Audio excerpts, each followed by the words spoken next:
Nasa Mayo si Supreme Court Chief Justice Renato Puno. Pinagdedebatihan ngayon kung dapat bang mamili na ngayon ng papalit sa kanya at kung si Pangulong Arroyo pa rin ba dapat magtalaga o ang susunod ng presidente ng bansa. Nakatutok si Chino Gaston. May 17 ngayong taon ang retirement ni Chief Justice Renato Puno at sa June 30 pa uupo ang bagong mahahalal na presidente. Ibig sabihin, mababakante ang posisyon ng pinuno ng hudikatura na siya ring namumuno sa Presidential Electoral Tribunal sakaling may mangyaring protesta sa pagkapresidente at vice-presidente sa eleksyon sa 11 ng Mayo.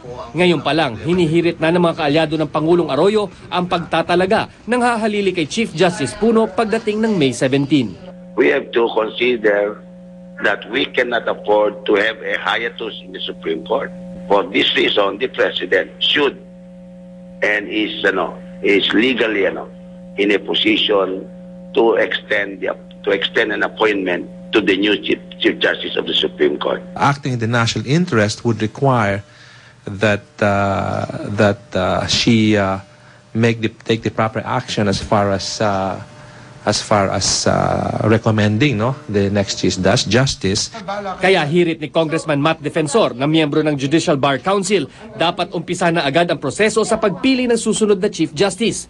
Di raw dapat mabakante ang posisyon ng Chief Justice ng Supreme Court. You cannot allow that the position of the Chief Justice should be vacant for 43 days. Pero ayon kay Senador Kiko Pangilinan na dating miyembro ng Judicial Bar Council, ang susunod na Pangulo na dapat ang mag-appoint sa kapalit ni Puno.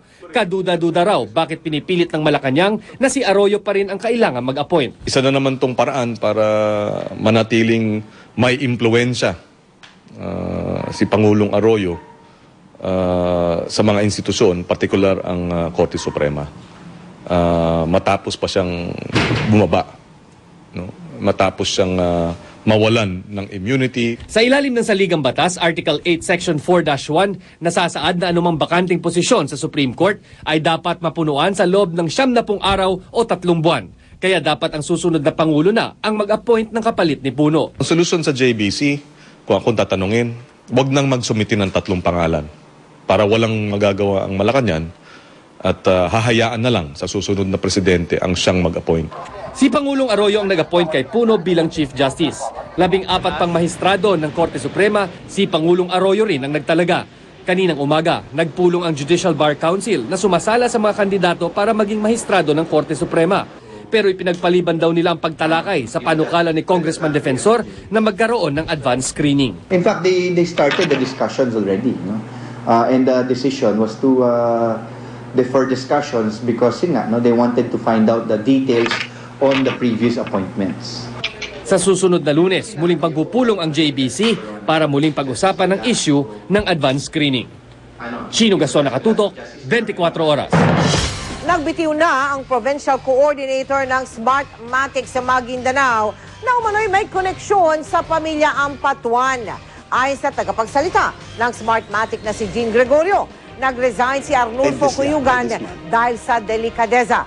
Ayaw raw ni Cuyugan na mabahira ng isyu ang reputasyon ng Smartmatic. Nauna ng pinunahan ni Senador Nene Pimentel ang pagkakatalaga kay Cuyugan.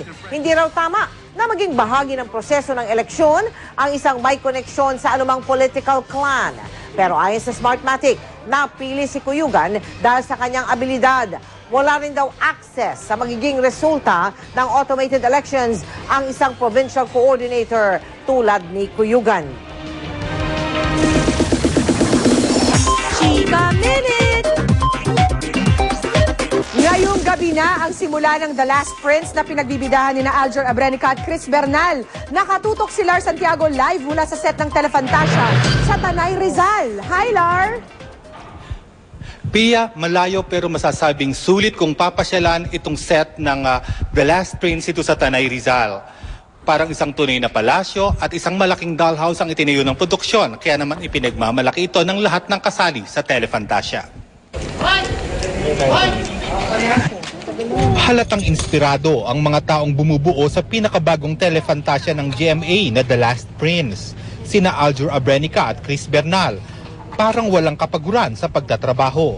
Si Alger, baliwala ang hirap na dinaranas sa kanyang prosthetics. Dahil nga din po sa prosthetics, dahil hindi po siya medyo may kahabaan yung oras ng pagkakabit, tapos hindi rin siya ganun kadaling tanggalin. Mas makati, mainit, pero okay lang po.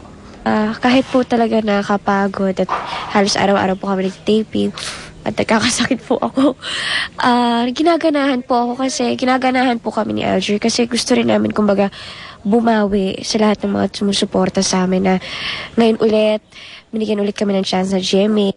Masaya ang tinatawag ngayong Royal Love Team ng GMA dahil sa malaking suportang ibinibigay sa kanila ng network sa una nilang pagbibida sa isang telefantasya.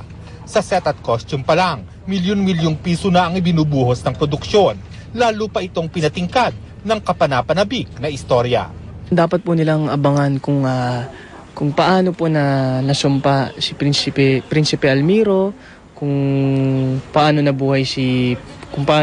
buhay si Prinsipe Javino, tsaka kung paano matatanggal yung sumpa. So hindi importante ang physical appearance, importante ang nasa kalooban.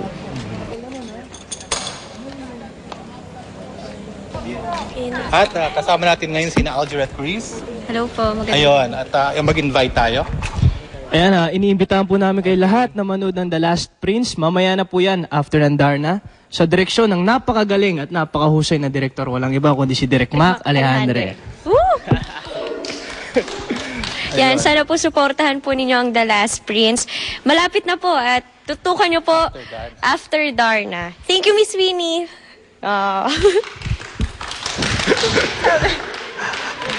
At yan sina Alger at Chris dito sa mismong set ng telefantasyang The Last Prince. Pia? Maraming salamat, Lar, Alger at Chris. And that's it for Chika Miret. Tutok lang uli bukas. Ako po si Pia Guanyo. Mel? Salamat, Pia. Diyan po mga balita ang aming tinutukan sa nakalipas sa 24 oras. Maraming salamat sa inyong pagtitiwala. Sa ngalan ni Mike Enriquez, Ivan Mayrina at Pia Guanyo,